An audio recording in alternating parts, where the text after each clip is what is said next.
Hey, this is Carrie from Wrap Your Head Around Silks. Today we are going to talk about 4 beginner Lyra positions you can do from the top bar. So I'm going to take a pike or just get my legs up there, bend, and get a nice solid grip with those knees. First position, I'm going to evacuate one leg through the arms, through the hoop, down, straighten the back leg, open the heart, hard hook stays on, and hands stay on. From here, second position is our gazelle. We're going to take that bottom leg, which is my right, knee in, going outside with the right shoulder, and you're going to push the hoop away. That's the key to this. Push the hoop away, bring the right leg all the way down to 6 o'clock.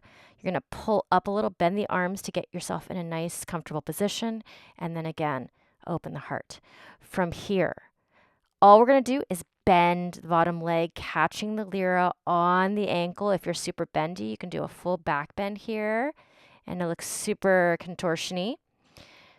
And then we're going to bring that leg through and right back to where we started, all the way up.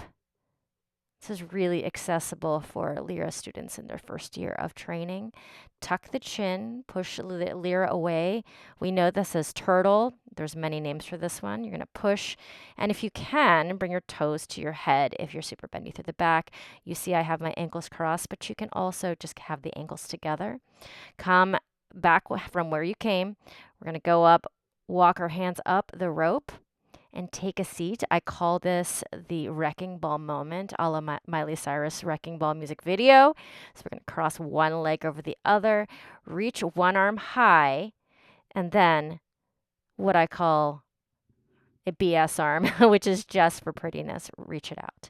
Exit is super easy, crocheting the right leg, other leg goes back and around to sit down.